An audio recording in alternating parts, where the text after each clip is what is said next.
Good morning, everyone. My name is M.Pau. I'm a postdoc research assistant here in the Institute of Automation for Complex Power Systems at RWTH Aachen University. And the presentation that I have this morning is about monitoring of power systems. So first question for you is, who is already confident with monitoring of power systems and concepts about state estimation? No one? Okay. Okay, so I will be basically presenting really the basic concepts that are behind the algorithms that are commonly used for doing monitoring of power system monitoring. I will present some state-of-the-art, and then I will move to some, let's say, more research-oriented topic. But first of all, before starting with the technical details, some details about myself, because I guess no one of you knows me. So I come from Italy, and as you can see from my university career, I had my both the university studies and my PhD in the University of Cagliari in Italy. And during my PhD, I was working with the laboratory of electrical and electronic measurements, and the topic of my PhD was state estimation and electrical distribution systems. From now on, you will see, basically I will talk of state estimation. State estimation is the theory, and state estimation algorithms are those tools that are used for performing the monitoring of power systems. Then, from 2015, I'm here in RWTH. Good morning, you're late. From 2015, I'm here in ACS, and I'm currently leading the team, one of the team in the Institute of Power, and the team for Power System Automation. In the previous years, I was working at the European projects FlexMeter and InsureRail, and now I'm working in the European project SOGNO, that you see there. It's one of the projects that is involved in the organization of this course. And I'm supporting Professor Monti with the technical management of the project. My research focus, so my research activities mainly concern distribution system state estimation, so monitoring of distribution grids, distribution grid modeling and automation, meter placement for mainly for distribution grids, and algorithms and applications for phasor measurement units. Moving to the presentation, as I was saying before, this is the outline of my presentation, and I will start with some state-of-the-art. At the very beginning, state estimation, what is the concept, what are the goals for state estimation, and then I will present the weighted least square method, that is the most commonly used algorithm and tool for performing state estimation. After this, let's say, state-of-the-art part, I will move to some more, let's say, research-oriented topic, that is distribution system state estimation. I will show you that performing the monitoring of distribution grid is not the same thing as doing monitoring of transmission grids. There are particular challenges for having the monitoring of distribution grids, and that's why it's a hot research topic nowadays. And then I will show you multi-area state estimation approaches that are important for distribution grids, because distribution grids are very large grids, and so you need to have some kind of multi-area approach, distributed approach to perform the monitoring of the grid. So the objectives that I have, the goals that I have with this presentation are basically to give you an idea of what state estimation is and how it works. So I would like, it would be nice if at the end of the presentation we have a high-level idea of what state estimation is, how it's performed, and how the algorithm, the most common used algorithm, the WS method, works. Then there is a state-of-the-art, and another objective is to show you what are the challenges behind the application of monitoring at distribution level. Then, as you will see when I will move to the part of distribution grids, I will show you some solutions, but not only solution, there are many challenges and still open research questions, and so I will try to highlight these things so that you have basically an idea of what is being done, what are still the challenges in this research area. So let's move to the first part, that is, let's say, an introduction about state estimation. So first of all, a bit of history. State estimation, the theory of state estimation was started basically in 1970s through the work of Fred Schweppe, that was writing basically the first papers about state estimation, the application of state estimation for power system. So the basic idea behind this was to merge two different theories. One is the probabilistic theory, to merge these concepts to the power system theory, to the power system analysis. And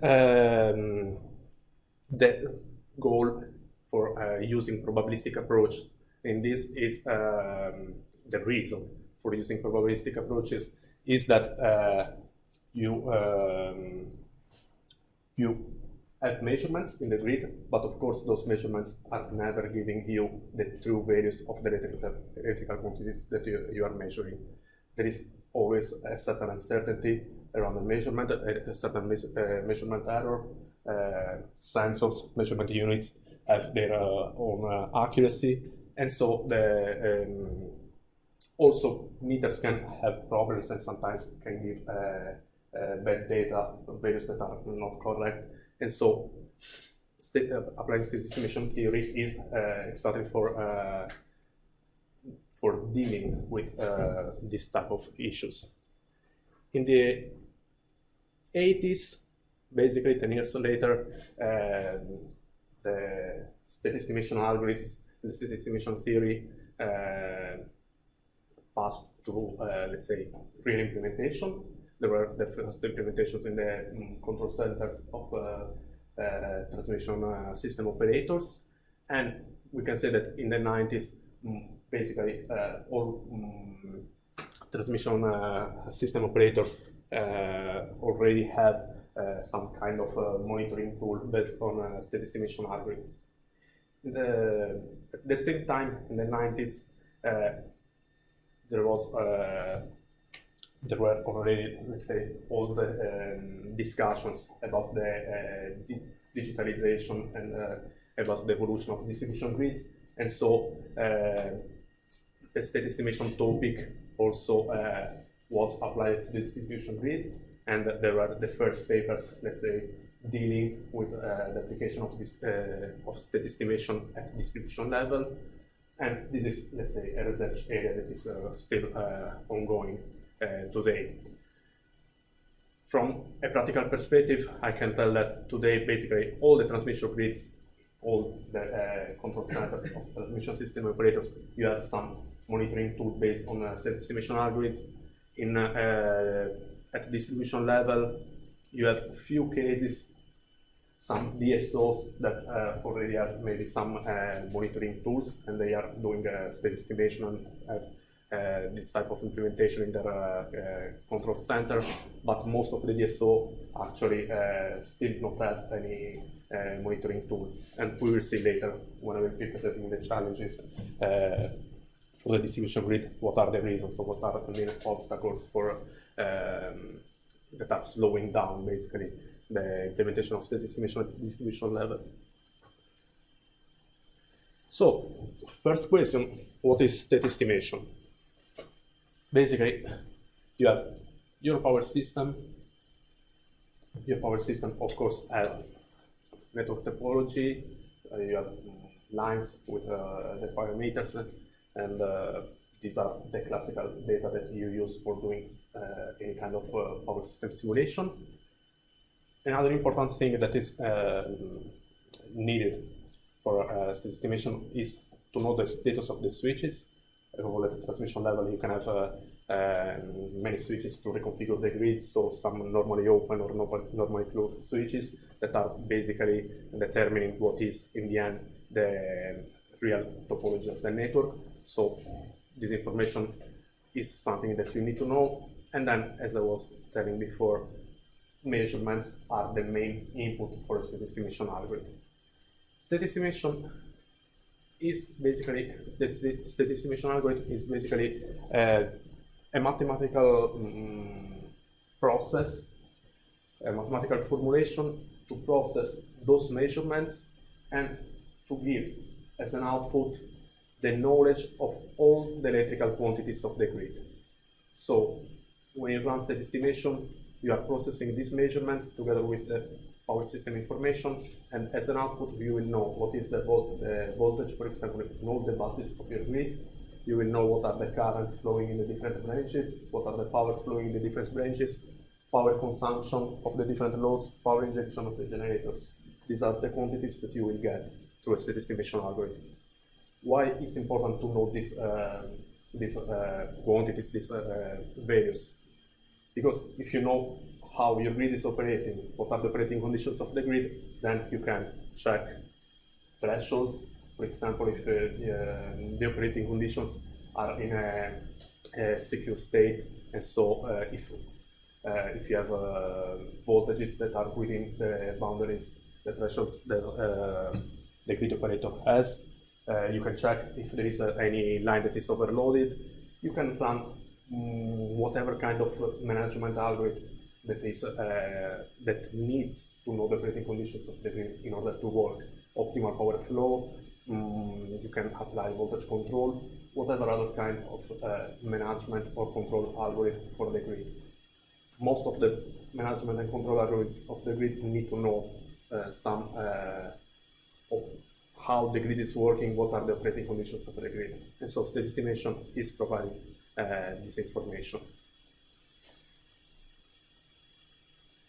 Here you can see basically the same concept. It's just a different view.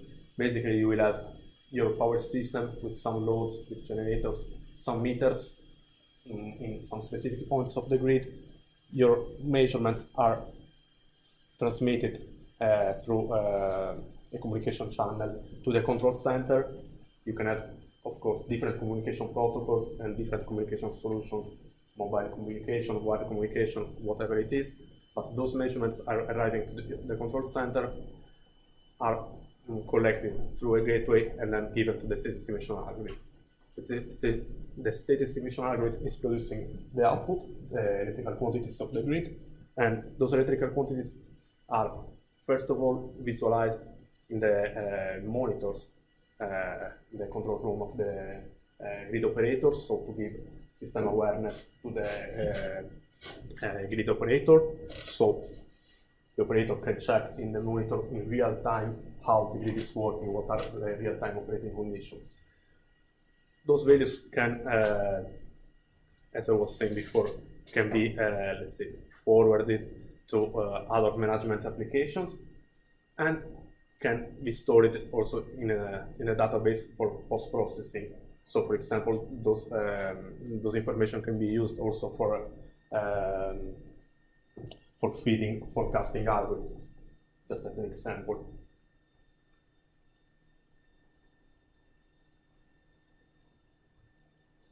Next question is, why using state estimation? We were saying we have measurements in the grid, so why not using direct measurements to monitor the grid, the operating conditions of the grid? I already anticipated the answer at the beginning of the presentation. The very first answer, the very first reason is measurement have uncertainties. So the state estimation algorithm, one of the goals of the state estimation algorithm is to filter out the measurement errors. If you have measurement redundancy, if the number of measurements that you have is high enough, then the state estimation algorithm is capable to filter out the measurement errors, and so to give you a value of the electrical quantities that is closer to the true values that are there in the grid. Another reason is that you can have many measurements, but likely measurements are not available for every quantity you want to know in the grid. So you're not measuring really everything you have in the grid. And the state estimation algorithm is able to process those measurements that are available and then to give you back all the information of all the electrical quantities in the grid. Other reason is that sometimes the meters can have problems, so you can have actually bad data. So maybe the meters are transmitting wrong values, basically. In this case, you cannot rely on those measurements. If you have enough measurement redundancy in your system, then the state estimation algorithm is also capable to basically detect that there is a bad data and to identify which one among your measurement inputs is the bad data, and so can remove that bad data and can give you the operating conditions of the grid, let's say, without having a degradation of the results due to that bad data. So these are basically three main reasons why using a processing algorithm instead of using the direct measurements that you are taking from the grid. So summarizing, basically, the goals of state estimation are, first of all, to process a set of redundant measurements to provide the most likely status of the grid operating conditions. So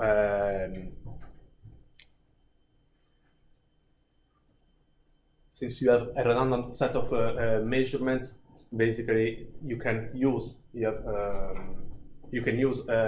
this redundancy in order to filter out the measurements, the measurement errors, and to have the visualization of the state of the grid that is as close as possible to the true values that you have. So this is consequently providing, as a result, a more accurate knowledge of the electrical quantities that you have in your system. And as I already told, you will know all the electrical quantities and you can identify possible bad data. So at the end, the final result, the final goal is to have an accurate and reliable picture of the operating conditions of the grid at a given instant of time. State estimation, of course, is collecting data with a certain reporting rate. I don't know, for example, every 15 minutes. So you have basically a snapshot, a picture of the operating condition at the time in which measurements were collected.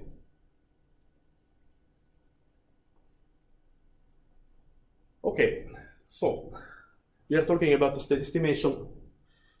Another question is, what is the state of the grid?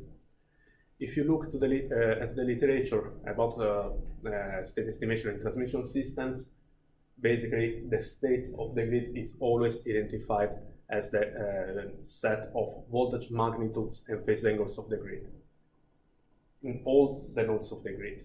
So this is commonly considered the state of the grid. This is just a repetition. As I told you, the state estimation algorithm is, in this case, estimating. The direct estimation is of the voltage magnitude and of the voltage phase angle. The point is that once you know these values, then knowing also the model of the power system, you're able to automatically compute also all the other quantities of the grid. So all the powers and all the currents that are in the grid. So state estimation does this direct estimation of the voltage magnitude and phase angles, but then you can, once you know these values, you can immediately calculate all these other electrical quantities. More in general, and you will see also later why I'm specifying this, the state of the grid it's not mandatory that the state of the grid has to be given by the set of voltage magnitudes and phase angles. You can have also other different electrical quantities. In general, the state of the grid can be defined as the set of electrical quantities in the system that allows you computing all the other electrical quantities of the network. So whatever set of variables you can define, and that allows you to automatically compute also the other quantities in the grid, can be a state of the grid. And I will come back to this definition later when I will be talking about distribution system and state estimation, and you will see why I'm specifying this detail.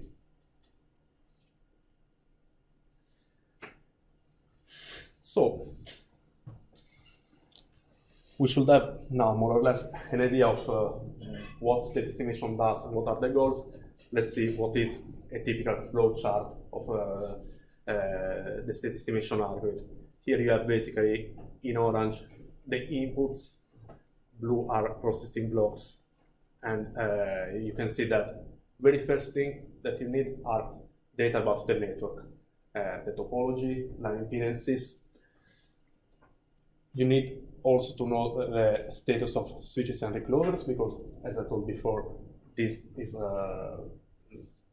having a key role basically on the final topology that you have in the grid. Using this data, you will have some kind of topology processor that is basically creating the model of the grid in the data format that you want to have in the state estimation algorithm. Then you have here on top measurements. Measurements will be coming, and you can have a first block that is doing a first data check.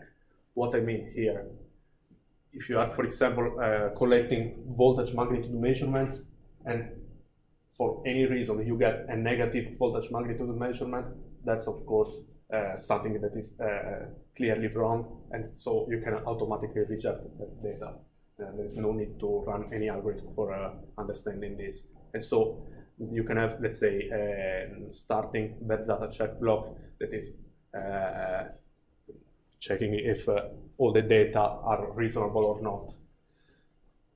Then you have a block of observability analysis that is basically considering how many measurements you have, where those measurements are placed, and they are under. The goal is to understand if using those measurements your system is observable. You can run state estimation only if your system is observable.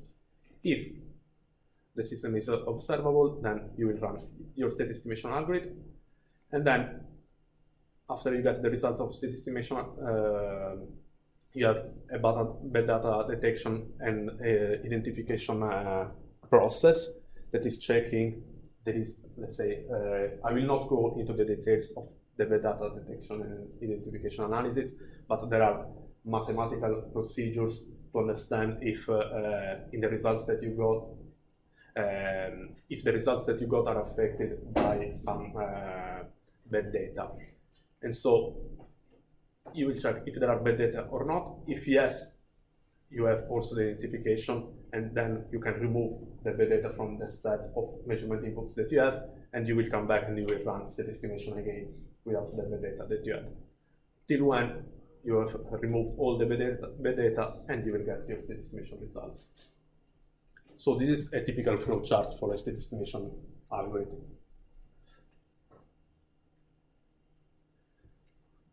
What are the measurements that can be useful for state estimation purposes? You have, of course, all the different types of real-time measurements that you can get from the grid.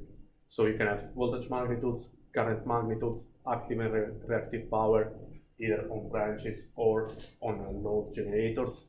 And so these measurements are typically given by remote RTUs, IDs, smart meters, or any other meter that is giving this type of information. Then it's not recent anymore, but another specific type of measurement device is the phasor measurement unit, that is a bit different from the other ones because it's providing synchrophasors, so it's providing both magnitude and phase angle of voltages and currents. And this is another type of measurement that, of course, you can also integrate in your state estimation algorithm. you can use also some additional measurements, let's say, some pseudo-measurements that can be obtained from forecasts of load or generation at certain nodes of the grid. In transmission grids, usually you can have quite reliable forecasts, and so if needed, these pseudo-measurements can be also added to the set of measurement inputs you have. And then you have also virtual measurements that are not real measurements, let's say, but some values that you know a priori. So, for example, if there is a node in the grid where you are 100% sure that there is no load, no generation, then that one is a zero injection, basically, and you are sure that the injected power in that node is zero, and so you can tell it a priori, and that one is an example of a virtual measurement.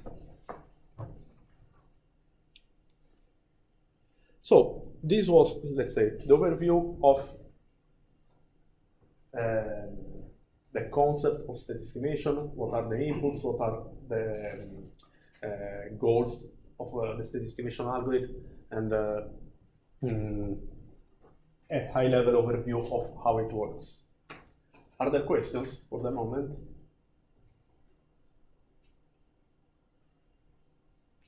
You have questions? I'm waiting for part 2 to see how it goes. Okay. So, part 2 is about the weighted least square method. WLS is the most commonly used method for running a state estimation. And now I will go a bit more in details of the theory that is there and of the mathematics that is behind the WLS algorithm. Basically, the starting point for the WLS is the measurement model. Here, this simple equation is the starting measurement model that you use to define the WLS formulation. You have this Z vector that is basically the vector having all the measurement inputs to the state estimation algorithm at a given instant of time. This here you have X, that is the state vector of the grid. As we told before, usually this is the set of voltage phase angles and magnitudes in all the nodes of the grid. This function H is a measurement function that basically is relating the measurement that you have in this vector Z to the state vector X. So basically, just to make an example, but we will see later better this part. If you have a power measurement, you have to find a way to write that power measurement in terms of the voltages of those state variables that you have here in the state vector. And so this is the measurement function associated to that measurement.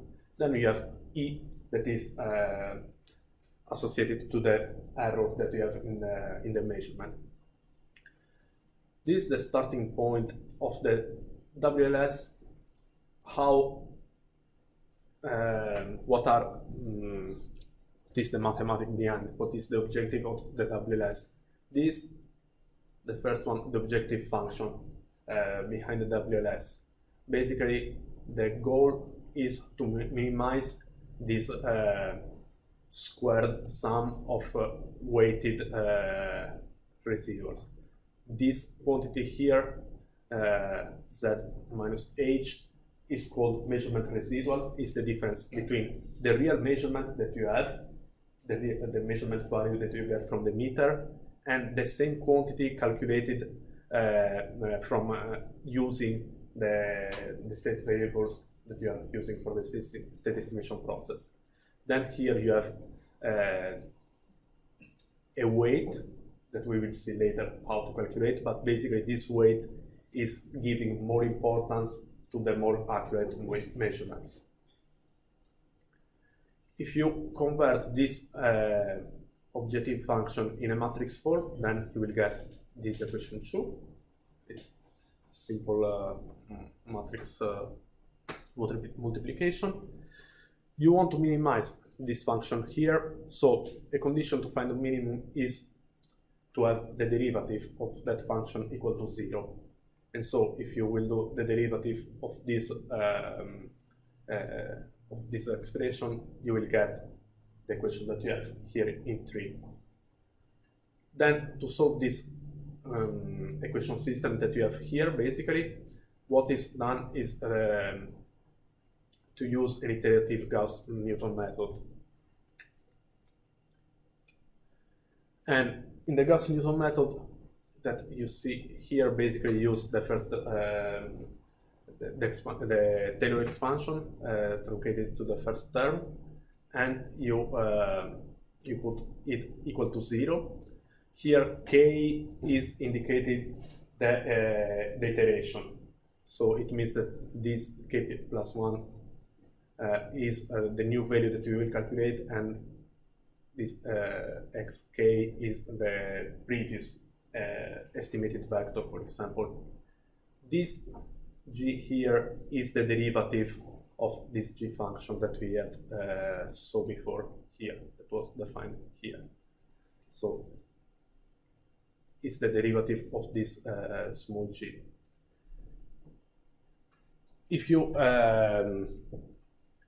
solve basically this part here on the right of this equation, then you will get this this formula that is the final point, the equation system that you need to solve from a practical point of view at each iteration of the WLS algorithm. And as you see here, I'm starting defining the different terms, but we will see later what are those terms and how they are calculating. We have a gain matrix that is multiplication of other matrices that are already here. Then this delta x is an updating state vector, so it's the difference between the newly calculated state vector and the previous one. This h is the Jacobian, so it's the derivative of the measurement functions that we have defined before, and then we have this weighting matrix that is a matrix containing the weights that I explained before. So to understand a bit better, probably it's I guess it's better to see an example. Okay, it's not very clear. So let's suppose that we have this grid. You have 3 nodes, 3 branches, and here these are voltage measurements. This is squared. Here there is some overlapping. Sorry for that. And these circles are indicating where the power measurements are located, in which branches. So I put here again what is the equation system that we have to solve, and so let's see how we have to calculate the different terms that we need for doing this calculation. First of all, we have to define our state vector. We have told already state vector is usually defined as the set of voltage angles and voltage magnitudes in our grid. Here we will see that you don't have the voltage angle in the first node. The reason is similar to what happens also in power flow calculations. You use the first node as a reference, so this is automatically 0. You already know it's a fixed value that you are defining, and all the other phase angles are basically differences with respect to the 0 that you are putting in the slack bus as a reference. So that's the reason why you don't have θ1 here. Then you have all the other angles and all the other voltage magnitudes. Okay, then measurement vector. I told you what are the measurements and where they are. You will see that you have basically a voltage magnitude measurement in every node, so V1, V2, and V3. Then we have power flow measurements P12, that is this one, P13 is this one, and P23, so P active power, of course, and the same for the reactive power. So this is your measurement factor, so it's Z that you have here. Then we start with the things that are a bit more complicated. What are the measurement functions? Basically, you need to express all these quantities that are here in terms of these variables. Okay?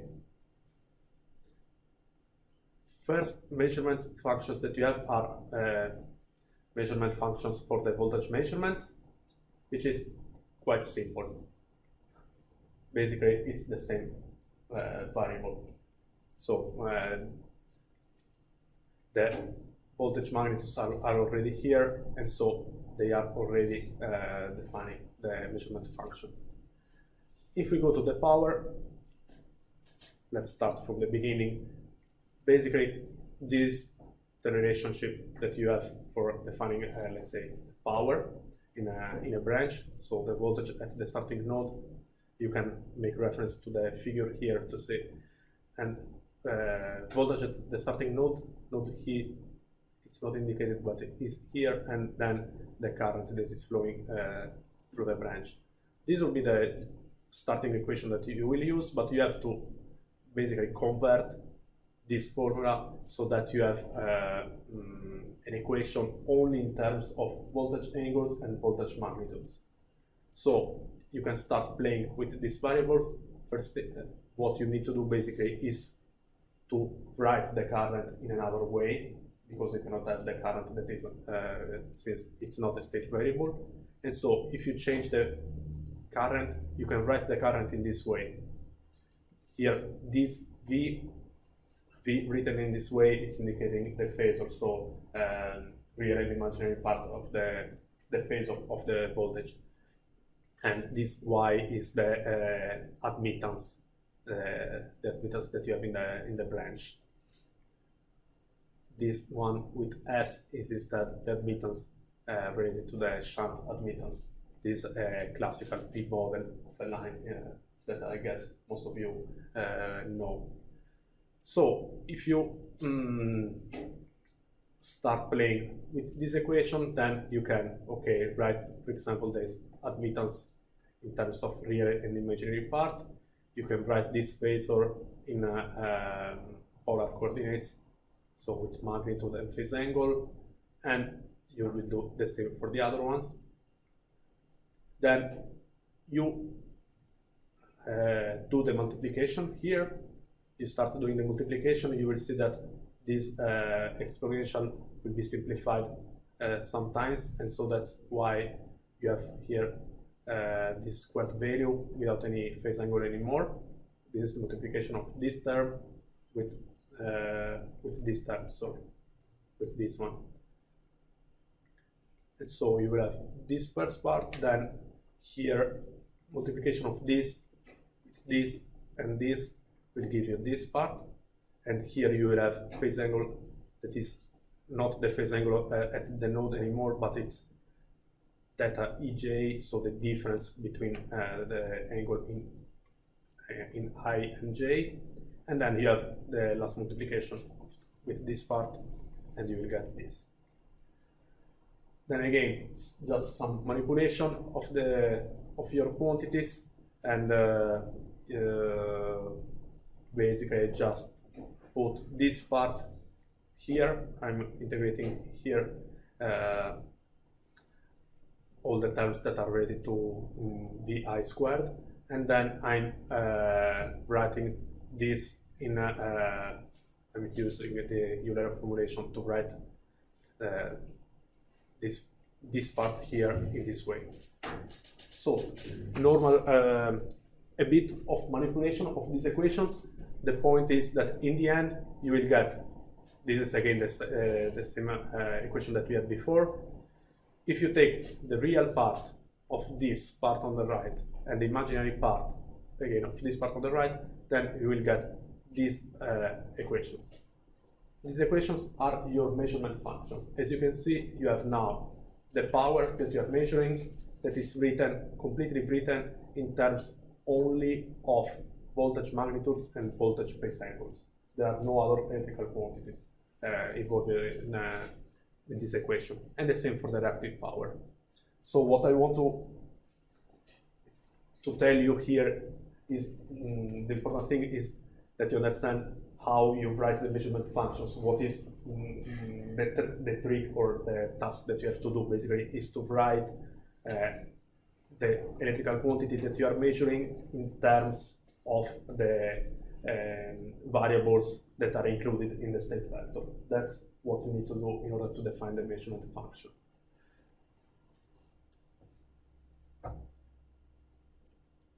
Okay, let's go now to the other quantities, and Jacobian. The Jacobian is the derivative of those measurement functions that we just saw. So basically, you will have here it's in a compact form. You will have the derivatives of all the measurement function with respect to all the state variables that are in the state vector. And so you have derivative of voltage measurements, of active power measurements, of reactive power measurement with respect to phase angle and voltage magnitude that are your state variables. And so here just an example, since here it's written somehow in a compact form, this block here it's actually corresponding to this. And so you will have the derivative of all your reactive power measurements with respect to all the voltages. And that's how you calculate the Jacobian. So the task here is to perform the derivative of those measurement functions that you calculated before. Weighting matrix. Weighting matrix, I already told you that the goal of the weights is to give more importance, more weight to the measurements that are more accurate. For doing this, basically you associate to the weight, you calculate the weight as the inverse of the measurement variance. And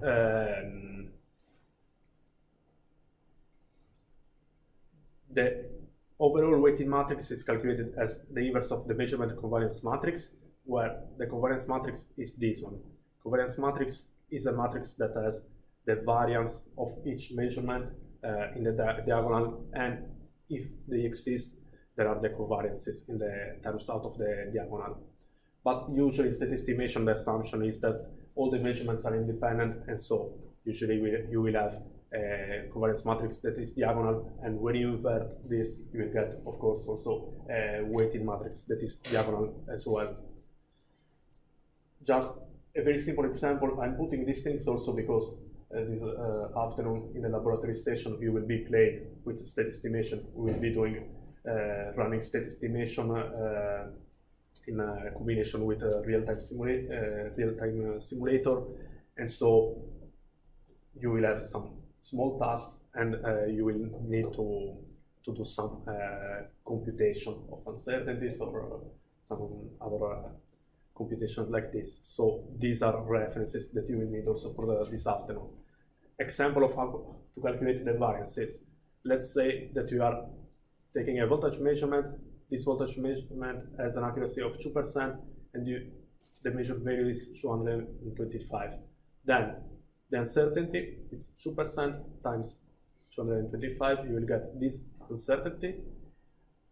Then the assumption usually is that measurements have Gaussian probability distribution, and if you use a coverage factor equal to 3 for the Gaussian distribution, then you will have a standard deviation that is equal to the uncertainty value that you calculated divided by 3, which is this value. Then the variance is just the square value of the standard deviation. You will get this corresponding weight of the measurement that you have in this example is automatically this one. So this simple example of how to calculate the variance and from that the weight. So this is basically all you need to do for the weighted least square method. Just to summarize, because we have different steps, and to keep track basically of everything. This was the starting objective function, and this objective function is turning basically in the solution of this equation system that you have to solve iteratively, and you have gain matrix here that is given by this calculation of Jacobian weighting matrix, and we saw how to calculate those matrices. Then you have the state vector. Basically, the state vector is the solution of your equation system. So you will get this delta x, and knowing the values of the previous iteration, you can calculate the new values of the new estimation of your state variables. And so you will have new values of voltage magnitudes and phase angles.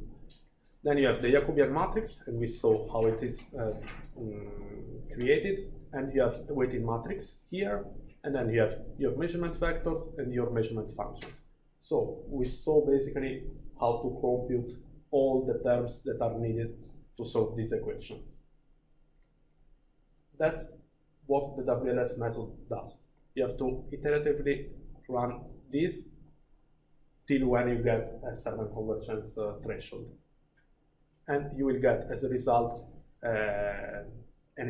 the state vector x that is telling you what are the voltage magnitudes and phase angles. From that, you can calculate, once the WLS is finished, you can calculate also the other electrical quantities. Are there questions?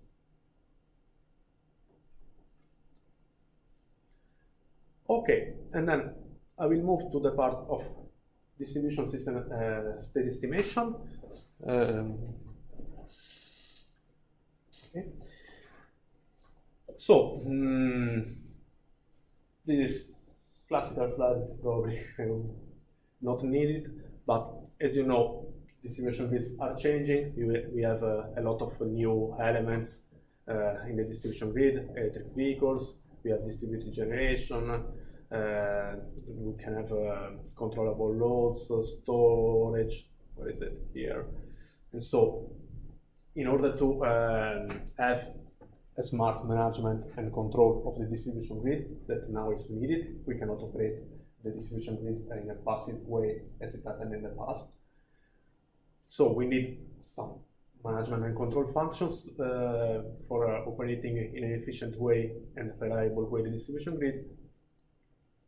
Having a monitoring tool that is telling you what are the operating conditions of the grid at a specific instant of times is key, basically. It's essential for running then on top of that other possible management and control functions.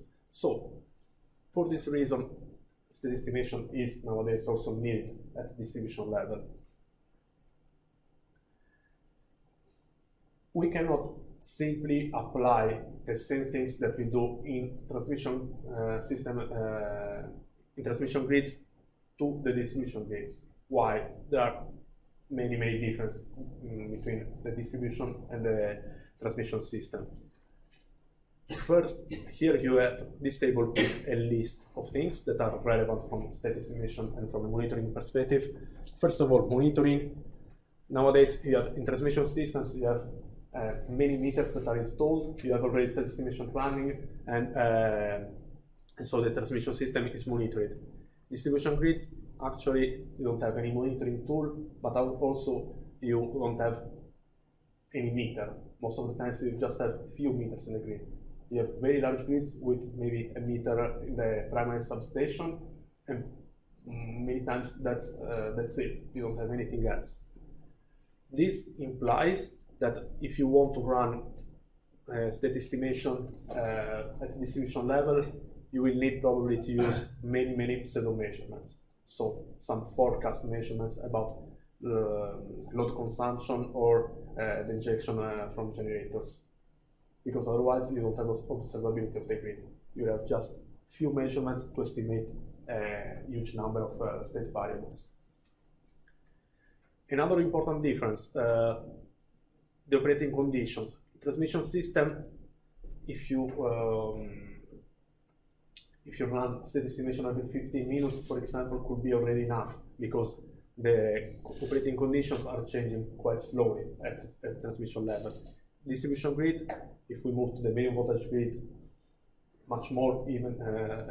If we move to the low voltage grid, of course the conditions are changing in a very dynamic way, and depending on the random behavior of the consumers, or if you have a grid with a lot of PV, if there is a cloud that is putting some shadow on the PV plant, then you will have conditions that are changing very frequently.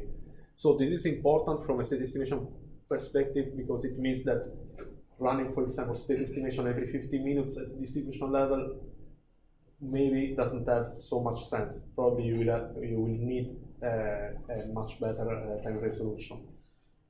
And so it's important automatically to have state estimation algorithms that are efficient from a computational point of view, so that you can run them very quickly and very often. Another important difference is that in transmission grids, basically you have balanced systems, so you can refer to the positive sequence of the electrical system and use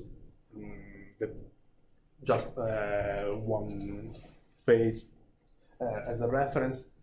In the distribution grids, you have three-phase systems that are unbalanced, and so it means that for each node and each branch, you have to calculate all the three values. You have different values in the three phases, and you have to calculate the different values of all the phases.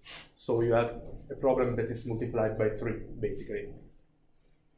Here, I didn't go into the detail of this, but also you have some differences in terms of the impedances that you have in the lines.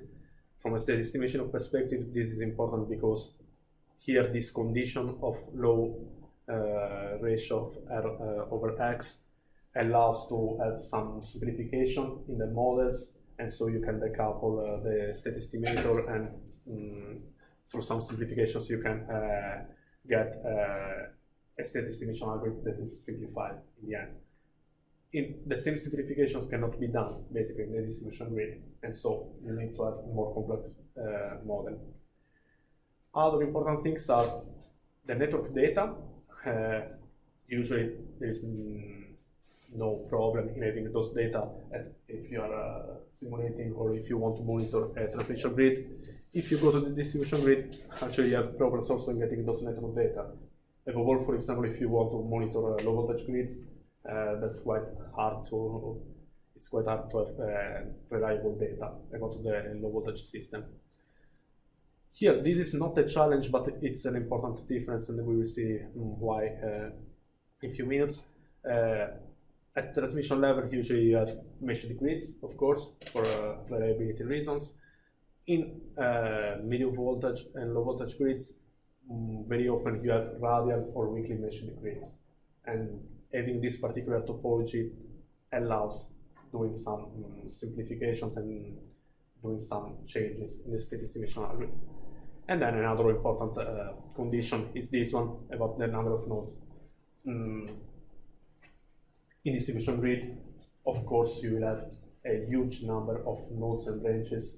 If you go to the low voltage level, of course, it will be a huge grid to be monitored. This is putting some challenges, because it means that if you have thousands and thousands of nodes, you have thousands and thousands of state variables to be estimated, and so you have equation systems that are huge to be solved, and this is putting challenges on the computational burden of the state estimation algorithm. So I will go now basically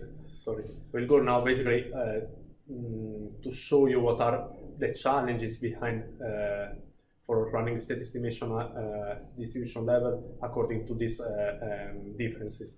I will not go for every one of them. Some of them are, let's say, aggregated, and you will see what are the problems. So I already anticipated something, and first thing is that you have very few measurements at the distribution level, and it means that you have to run to use pseudo-measurements in order to get the observability. You can have pseudo-measurements from statistical or historical data about load consumption. You can have forecasts for the power generated, for example, from PV plants or wind farms, also using maybe some information on forecasts about weather conditions. The problem using these pseudo measurements is that, of course, it's not a real measurement, it's not a reliable information, and so you have to associate basically a very large uncertainty to this input. And so, what are the issues basically that you will have in running state estimation with a lot of pseudo measurements? First of all, the first problem is in the possibility to get those pseudo measurements. Having those forecasts and having reliable forecasts is quite difficult when you go down to the distribution level, because it will depend more and more from the random behavior of the consumers, and you will need some historical data in order to get a forecast, but usually those historical data are actually not available. Then I already told that we will need to associate large uncertainties, but this basically is automatically affecting the accuracy performance that you can get. And then even if you have pseudo measurements for you will be equivalent measurements of injection or consumption at the nodes. Also, if you have pseudo measurements for all the nodes of your grid, if you have few measurements, basically you will get just a very low redundancy. And so with a very low redundancy, of course, the state estimation algorithm can work, but doesn't work that well. This, it's not only bringing problems for the accuracy that you will get, but also, for example, for the operation of some additional tools like detection and identification of bad data. If you have only a few additional measurements in addition to those pseudo measurements, then it could be that even if you have the bad data, actually you are not able to recognize it. And so this could be a problem. So what are the research topics that are open for, from this point of view?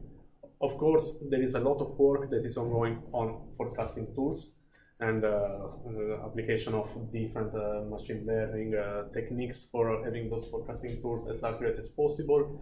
Also using heterogeneous data, not only historical data from electrical historical data, but maybe other type of data in order to understand the behavior of the consumers, in order to get something that is helping you to have a more reliable and more accurate information of the possible consumption or generation of the nodes.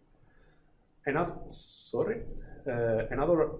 topic that is not related anymore to the forecasting is about meter placement strategies. There are a lot of works that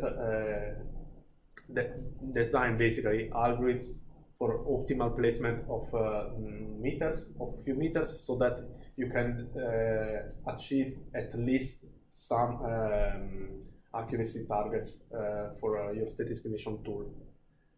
Another thing that is being proposed for improving the measurement redundancy is to use smart meter measurements. So the smart meters that you have at home, the smart meters of the end customers.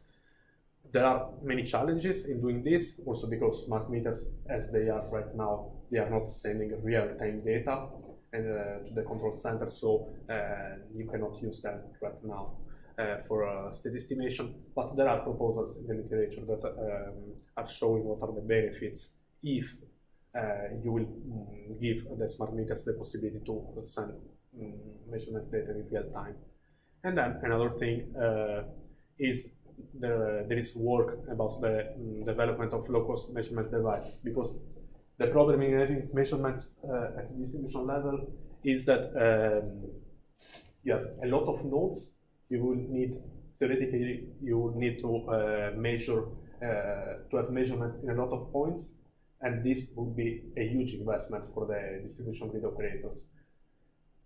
Also, meters are more or less expensive if you go for some solutions like phasor measurement units that are very accurate, for example, and so useful for state estimation. Phasor measurement units, the commercial ones, are quite expensive. And so, for example, there is a lot of work for designing low-cost measurement units. Also here, I don't know if in some presentations in the previous days you saw something like that, but we have prototypes of measurement devices built using low-cost, general purpose hardware. So this part was basically the challenge related to the measurements, to the few measurements that we have in distribution grid. Another challenge, as I told, is that we have three-phase systems. Basically, we need to use three-phase models at distribution level. First reason is because we have unbalanced conditions, so different values in the three phases, but also lines are not transposed in the distribution grid, and so this is bringing some mutual impedances between the lines. And here you can see how it looks like a model, theoretically a model of the distribution line, considering those mutual impedances. Still you have some kind of P, but also those mutual components among the different phases. So some inductance arising among the different phases. Also, in your grid, could be that your grid is three-phase, but maybe you have some laterals that are single-phase.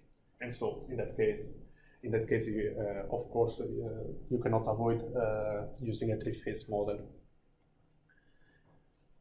What is done usually in distribution system state estimation is to neglect the susceptance associated to the shunt capacitance, because this is very low, and so it can be neglected, and this is simplifying your model. You don't have capacitance anymore, you just have resistance and inductors, but still you have those mutual components that I was mentioning before, and so your system, let's say, the model will be like this. And if you check this equation, basically you will see that you have voltage drops that are associated also to the current that is flowing in the other lines. So for example, in phase A here, you will have some voltage drops that are given by the current flowing in phase B and the current that is flowing in phase C. And that's because of these mutual components that are appearing in the model.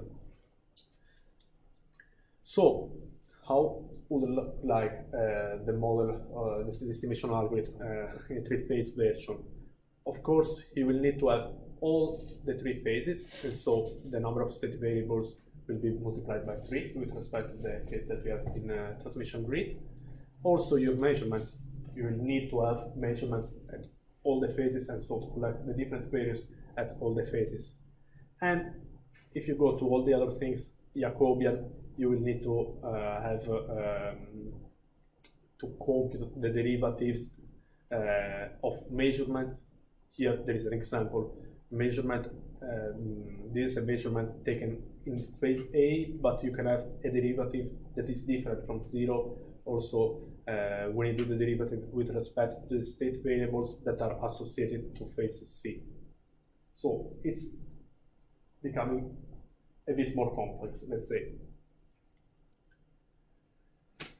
So, what are the issues related to this, to the fact that we need to use three-phase systems? I just told more complex modeling, and of course, larger equation system to be solved, because we will have more variables. And as I told, this is bringing challenges also from a computational point of view. Other issues that we have, from a theoretical perspective, I just showed you that we should have mutual impedances, but actually when you get network data from distribution grid operators, actually knowing the values of those mutual impedances, it's not easy. And so sometimes maybe you just neglect them, but if you neglect them, then you're automatically introducing an error in your model. And this error in the model is somehow, at the end, will affect the accuracy that you get with the state estimation algorithm. Also, at the distribution level, you have in general a quite large uncertainty about the knowledge of all the line parameters. So if you consider that those line parameters are not correct, till now we were thinking, okay, we know resistance, inductance, but if there is an uncertainty also on top of that, then these are additional uncertainties that are affecting the accuracy that you will get. Last but not least, above all in low voltage grids, actually many times it also happened to us in projects, you will get problems in having also the topology of the grid.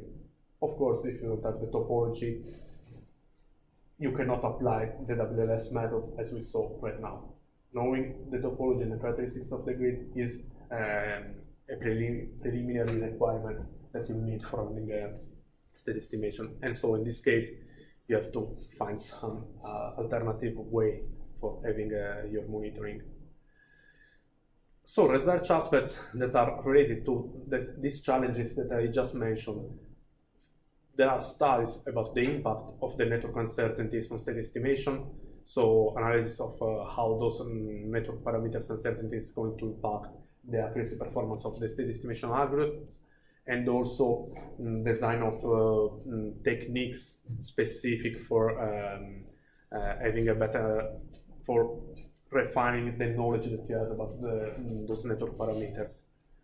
And then there are some techniques that are being proposed also for having a topology detection. So if you don't have the topology from the distribution grid operator, there are some techniques that using, under the assumption that you have a certain number of meters deployed on the grid, using the information of these meters are somehow able to understand what is the topology of the grid, at least to some extent. So these are all research topics that are currently being developed. I will go a bit faster because I think I don't have much time anymore. And what is important about grid rail topology? I'll come back to what I was saying before. State of the grid is not mandatory to have voltages, but you can have also other quantities. If you have a rail topology, you have the same, the number of branches that you have in your grid is equal to the number of nodes minus 1. You can use, for example, also branch currents as state variables. And this is what was proposed in the 90s when, in the first works about distribution grid state estimation. Basically, you can have state estimators defined with different state vectors. Here you have polar node voltages that are the same that we used in the example before for the transmission grids. There are some benefits. This is a well-known estimator, well-known model, and you have direct estimation of voltage magnitudes and phase angles that are usually the most important information for distribution grid operators. And also, if you use voltages, you don't have any problem if you have mesh networks. And also, in case of topology change, you can easily adapt your model just acting on the admittance matrix. There are many drawbacks, but at the same time, because you have many nonlinear functions, coupling among phases that is due to those mutual impedances that we saw. And here I underline all this part, nonlinear functions, because if you have nonlinear functions, this means that you have to update your Jacobian at each direction. If it's linear, if the measurement function is linear, then the Jacobian is constant, and you can calculate only once the Jacobian at the beginning of the algorithm. And so this is bringing some benefits from a computational point of view. You have the possibility also to define a rectangular state vector. You have some benefits that you can linearize the power measurement, and so you will get a constant Jacobian. You have machine networks again. It's okay for machine networks, and you have high computational speed. And some drawbacks are again coupling among phases and inclusion of current magnitudes. That is a bit tricky. If you use branch currents, you have again the same situation. You can use polar variables or rectangular variables. This was proposed, actually it doesn't have so many benefits, but I want to highlight an additional thing here. When you use branch currents, you also need to have in a set of state variables a voltage. As I was telling before, a state vector should be a set of electrical quantities that allows you to calculate all the other electrical quantities of the grid. If you have only the knowledge of the branch currents, how can you calculate the voltages in your grid? You cannot, basically. But if you add a voltage in whatever node, then you can, of course, knowing the currents that are flowing in the branches, you can calculate the voltage drops and compute also all the voltages that are in the rest of the grid.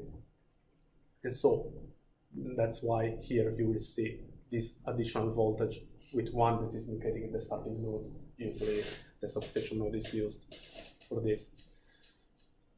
And you can have the version with rectangular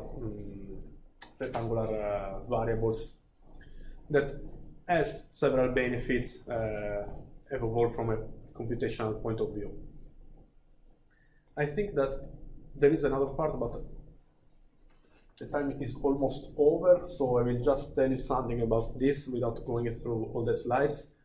Basically, distribution grids, this was the last challenge that I put in that table about differences between distribution and transmission grids. Distribution grids are very large grids. So thinking about running a state estimator on the overall grid with medium voltage, low voltage, it's hardly doable because the equation system will get huge, basically. And so a solution for dealing with this problem is to have multi-area approaches. This was already done in transmission grids, but basically was done to merge the results of different transmission grids, and so to harmonize the results between the different transmission grids. In distribution grids, the task is really to divide the distribution grid so that we have a smaller problem to solve. And this is just an example. You have your grid, for example, you can divide in different areas, and having a state estimator that is associated to each one of these areas. Okay?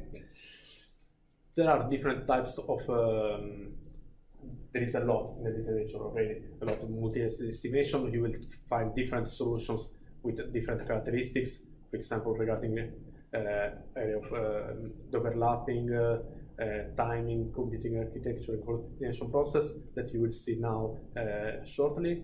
So from the point of view of multi-area partition, you can have the division of your grid without any overlapping, basically. So each grid has a different set of nodes.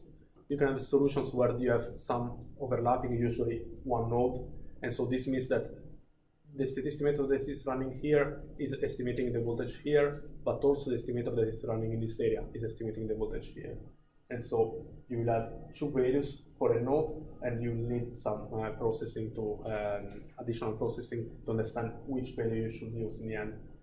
And there are other solutions with more extended overlapping, with a set of benefits and drawbacks for each solution. Then timing, you can have your multi-area partition, and you can decide to run state estimation in series. So, for example, in this example, you will run first here, then after you know the estimated values here, maybe you will use the boundary values here. For example, the power that is flowing in this branch that was calculated here, maybe will be used as input for this, and you do it sequentially. In this case, you are basically running in series those estimators, and from a time perspective, each estimator will come after the other. Or you can have an execution in parallel, and so in this case, each estimator is running state estimation in its own grid, but a multi-area state estimation is not just to divide, it's also to have some integration so that you exchange data. Usually you exchange data among the adjacent areas so that you can further improve the results that you get with a local estimation. Because if you reduce the area that you are calculating, that you are monitoring, also you are reducing the number of measurements that you have available, and so you are having worse accuracy performance. And so if you want to have a refinement of the accuracy performance, you will need to have, let's say, some harmonization step that is taking some data from the other grids. Some difference also in the computing architecture. In distribution grid, the purpose of having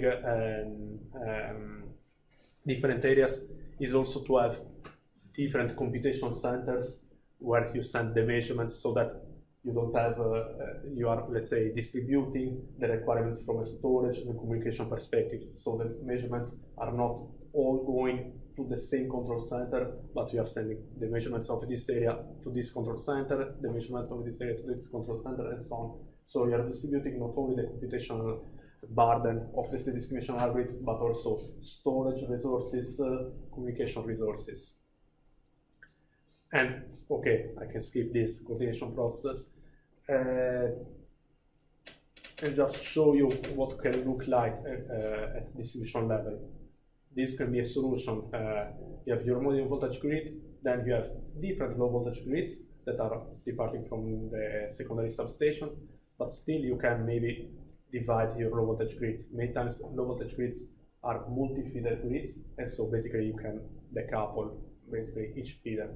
And what you will do from a state estimation perspective, you will see it here, you will be running state estimation locally in each one of these areas that you see here, but then with these arrows, I'm showing that you will have some exchange of data so that you can improve your accuracy performance. At the end, when you run all these things, you will have the monitoring, you will know the operating conditions of all your low voltage grid, and you can send some information to the upper level, for example. I don't know, for example, the voltage at the substation and the power that is consumed by the substation. This information can be available also for running a state estimation in the medium voltage grid. And so this information can be given to the medium voltage state estimator. And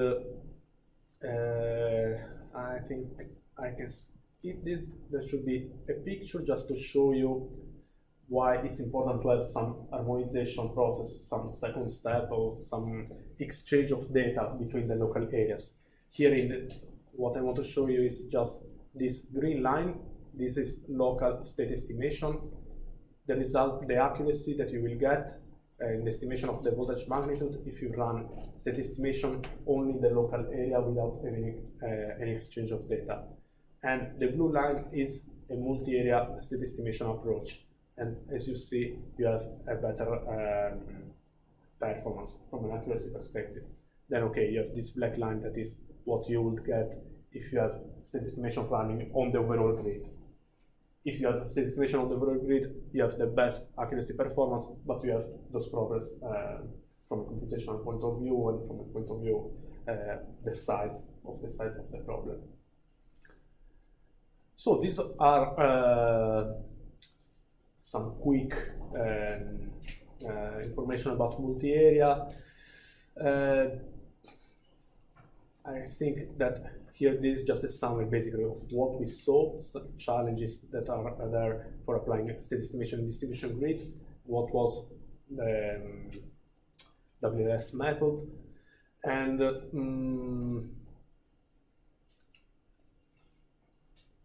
yeah, we will see something more also during the afternoon. I didn't put any result or any test here, also because we will have the possibility this afternoon to play with the state estimator. So this afternoon, in the first session that we have in the afternoon, you will build a simple grid model in the real-time simulator, and then you will be running that simulation, taking some measurements from that grid, and you will connect that simulation to a state estimation algorithm. And so you can see with your eyes basically what you get, what are the measurements that you are taking, and what are the state estimation results that you will get. And so maybe by doing that, we also get a better understanding of all the things that I was showing you right now. So, other questions? A general question, basically. Yeah. Can you explain briefly what the difference between power flow and state estimation is? Because basically a state estimation is doing whatever power flow is doing with a more precise approach. Power flow, you are not using real measurements. Usually are some data that you are using, because you want to analyze the operating conditions that you would get with those values that you are assuming, but you are not using measurements. You have the same number of, not measurements, but same number of inputs as the number of variables that you want to estimate, so that you have an equation system that you can solve. In state estimation, you have more inputs than the number of state variables that you want to estimate. Also in PowerFlow, you are not considering uncertainties at all. You are considering that your inputs are correct values. So those correct values are used as input, and you will understand what are the electrical quantities of the grid given those inputs. In state estimation, your inputs have measurement errors, and so it can be that you have values that are somehow not matching because of those errors. And so basically, maybe you have some voltages at the ends of the line and the power measured in the branch, but actually the things are not correct because of those uncertainties. So if you do the calculation, you will never get that power having that voltage drop at the ends. And that's because there are errors in the measurements. And so if you want to filter out those measurement errors, you need to use state estimation. You need to have, of course, redundancy in the measurements, so having many more measurements, many more inputs than the number of state variables that you want to estimate. So basically, PowerFlow also needs some measurements when you're defining PV.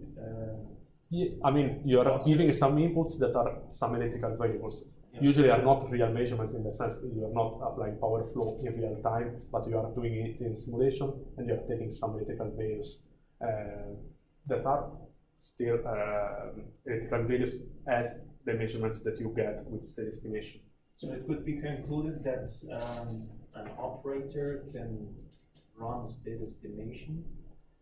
Let's talk about the TSO, and then get the inputs for the optimal power flow for planning. That was what I also put at the very beginning. So when you run state estimation, basically you will get all the electrical quantities of your grid. Of course, those electrical quantities that you get as output of state estimation still have some uncertainty on top, are not the perfect values. But of course, the uncertainty that you get, the error that is in the state estimation output will be much lower than the error that you have in the starting measurements. And so having all those values, for example, you can run in optimal power flow. And so check, you know, for example, what are all the power consumption injections in your grid, and you can run an optimal power flow to see how you should reconfigure your grid if you want to minimize losses, or how you should act on your generators, control the reactive power if you want to solve, again, if you want to reduce losses or if you want to improve your voltage profile in the grid. These things can absolutely be done using the input of state estimation. Can we have a feeling about the computational time burden for a specific topology of a grid if we run a state estimation and if we run a power flow? We have an additional step in the state estimation. If I'm wrong, please correct me. We have to inverse the matrix, the Jacobian matrix. We have to inverse the gain matrix, but also in power flow you have to inverse some matrices. So I think that at the end, computation time of power flow and of state estimation, it will be more or less similar. If you are using the same power system as a reference, it will be similar. Now, if running state estimation with grids of some 100 nodes takes milliseconds with the computational power that we have right now. And for example, the reason for using multi-area estimators is maybe because, not because you will take hours to run a state estimation algorithm, but because if you're running a state estimation in low voltage grids, maybe you will need to have a time resolution of 1 second, so you have to make sure that the state estimation algorithm is converging within 1 second. and also for distributing communication requirements, storage requirements, because you will need the database with a topology or with all the data of the grid. You will need to store the results, to have some historical profile that you can double check later and so on. So using multi-area and having this distributed solution is partially also because of the computational time, but mostly for the other reasons, I would say. Any other question? Yeah, please. Yes. Do we have a minimum requirements of, for example, the accuracy class of the measurement or the sampling rate of the sensor? Do we have something like that, or? It's totally depending on what you want to do later.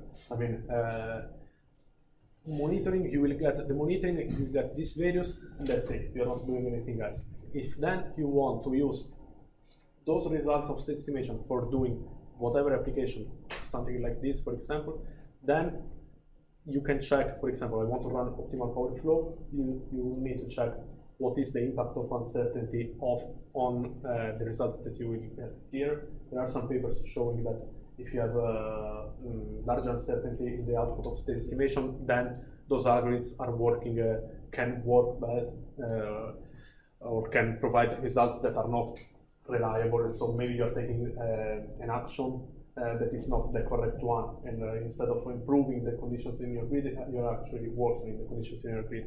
But so it really depends on the final applications that you have, and depending on that, you will have some requirements on the accuracy that you need to get with state estimation. Depending on the accuracy that you want with state estimation, then you will have automatically some requirements on the accuracy class of sensors and meters that are installed in the grid, and also in the numbers, because it's not only a matter of the certainty of the single meter, but also the number of meters. More meters you will have, better the results of the algorithm. So it's a trade-off between number. Yeah. Do you have any comparison between the method of state estimation, like you can say evaluate based on the accuracy or based on the speed of calculation? Do you have any publications on Yeah, I have many publications on this. Okay, I can share with you. Yeah, no thanks so problem. much. Yeah. Please. Okay, so state estimation is very similar to load flow method, to our To load flow calculation. Yeah. And in case of radial networks, Newton-based algorithms are not so performing. I have some experience with load flow calculation. So are there any other approaches to solving these gain equations? So like using some Euler method or some other iterative method besides? There are many other methods for running state estimation in general. Probably less is I present this because it's the classical one, but we have many other possibilities and many other algorithms. For linear grids, we have also forward backward sweep algorithms that are most of the times, of course, they are very fast. I tested them, and from my personal experience, I can tell that are faster but are not as accurate as WLS. So it's a matter of trade-off in the end of what you want to get.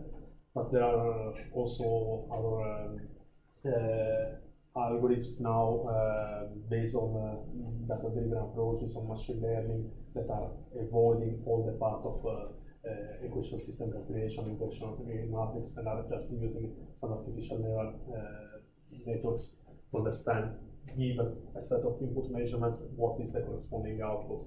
So there are alternative approaches, both from a mathematical point of view and also from a machine learning perspective. That's absolutely yes. How do time align measurements on different devices? Like, I mean, for That's PLC, it's trivial because you have timestamp. Yeah, that's a good question.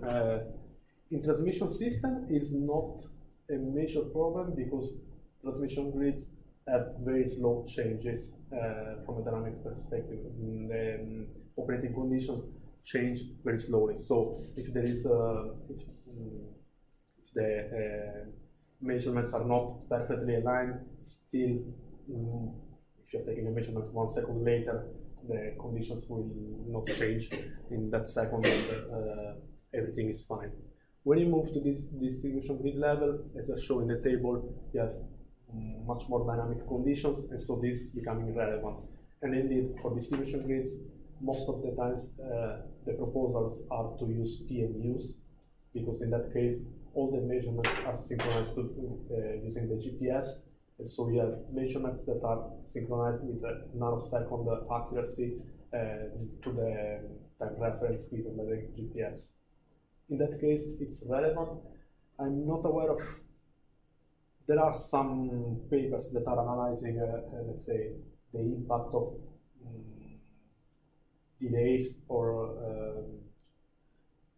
synchronization issues between the measurements, and are showing that basically this is going to impact on the accuracy that you will get in the end, because instead of taking the measurement value that you would like to have, you are taking the measurement at another point with other electrical values.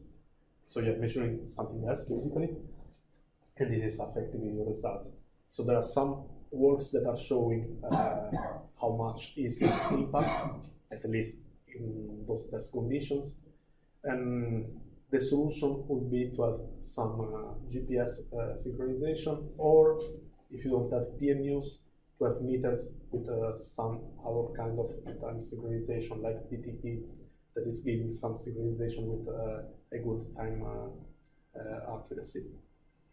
And then another question, is it also possible to use, let's say, state estimation then in the other direction, let's say for the estimating the line parameters? Yeah, I mean, the WLS method, now I showed it in the application was to understand operating conditions of the grid, but actually the WLS method is used for a huge number of things, for estimating whatever. It's a mathematical model, you have some inputs, and you will get some output. And so the model is the same, you will have to estimate some variables. In the case that you are mentioning now, you will have to estimate interest parameters, for example. You will have some inputs, you will need some inputs, of course, for the algorithm. It's a matter of translating those inputs, writing them in terms of the state variables that you have, and then you can apply the WLS method. And there are, of course, many works that are doing this, using measurements to refine the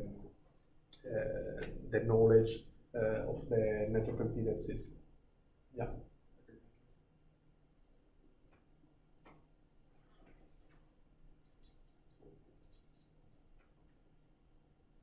Any other question? Okay, then thank you very much for your attention.